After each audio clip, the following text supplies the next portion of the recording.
And speaking of Vijay, who has made that high-stakes electoral debut with his party, amid the massive political wave and the key takeaways there, his frequent co-star in movies, actor Trisha Krishnan, has found herself in the spotlight. From her symbolic support for Vijay to an old clip where she expressed her own political aspirations. Vijay's fans are noting it all. Take a look.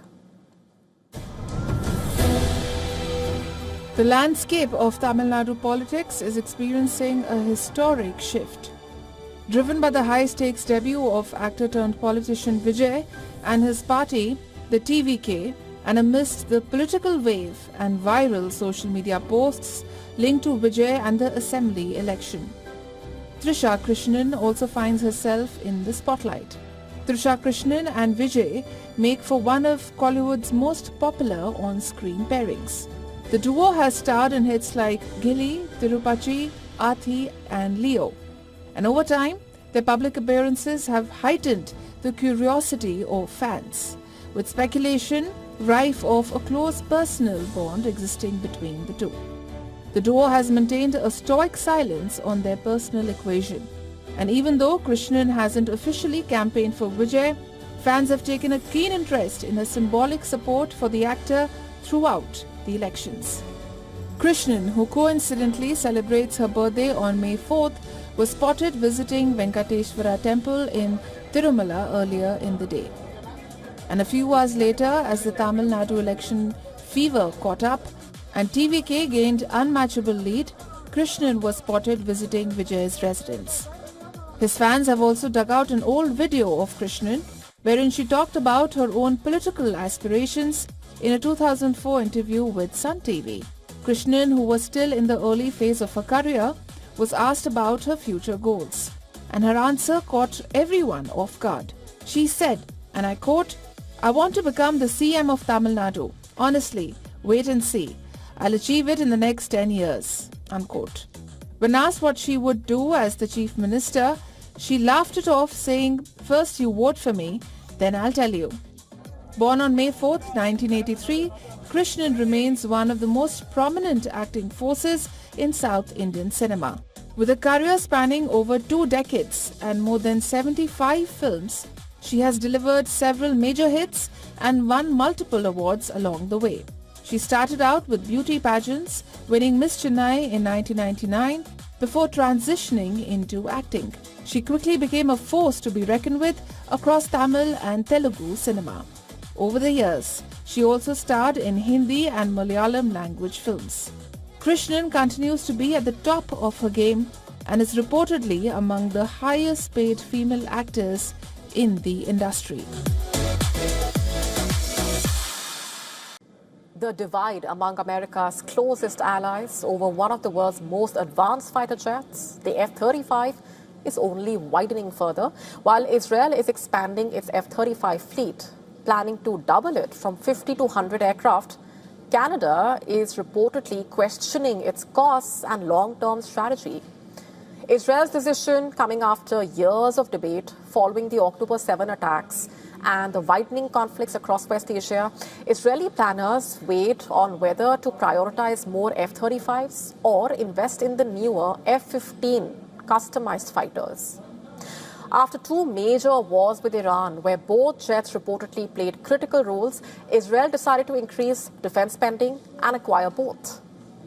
Israel's defense ministry said it will procure a 4th F-35 squadron from Lockheed Martin and a 2nd squadron from Boeing.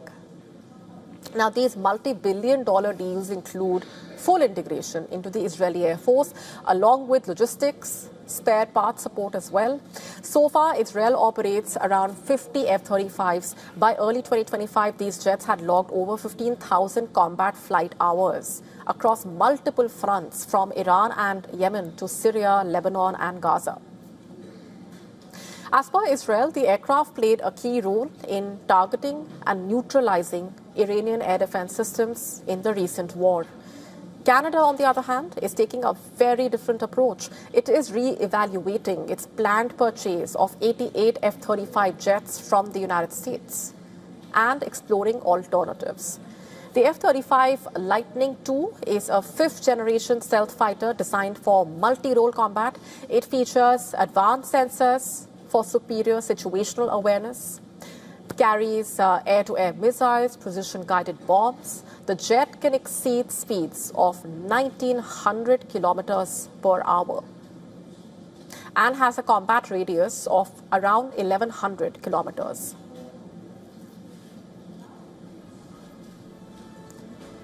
The F-35 is currently facing growing criticism over high costs and demanding maintenance.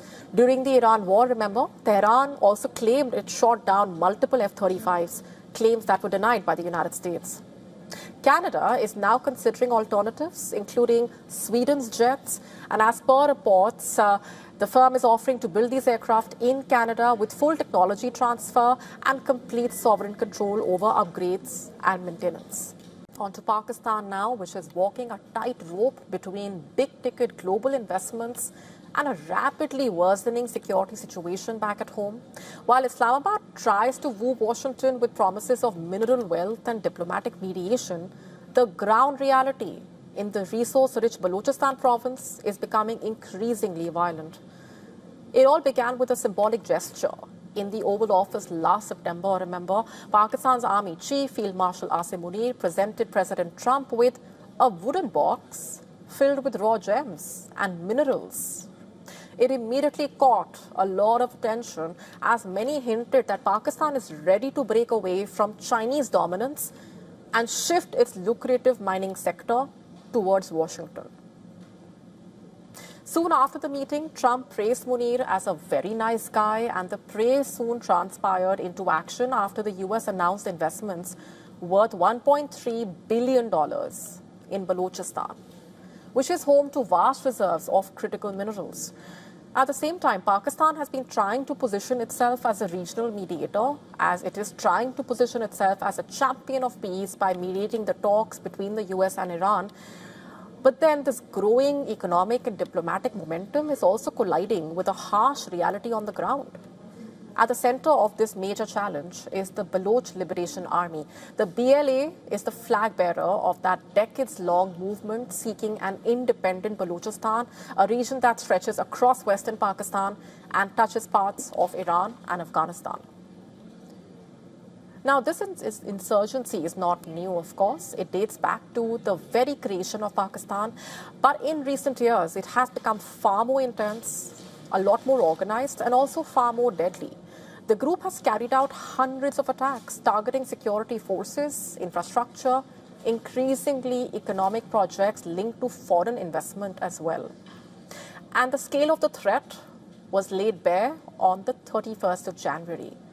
When more than 500 BLA fighters launched a coordinated assault across Balochistan.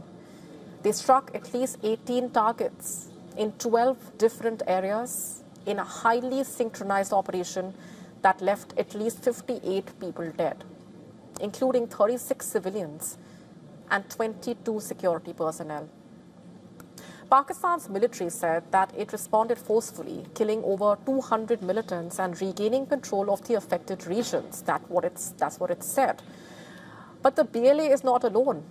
Other groups like the Tehreek-e-Taliban Pakistan, also known as the Pakistani Taliban, have also expanded their presence in Balochistan.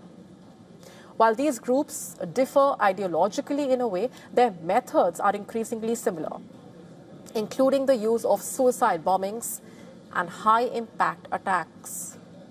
And this has made the insurgency not just a local issue, but a complex, multi-layered security crisis there.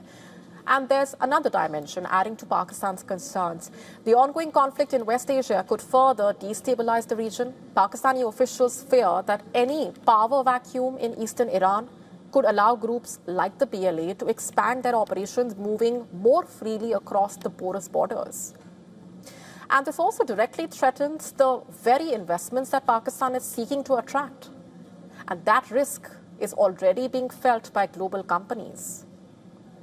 Barrick Mining Corporation, which owns a 50% stake in the massive project, has announced it will slow development until at least mid-2027, citing security concerns in Pakistan and the wider region, of course.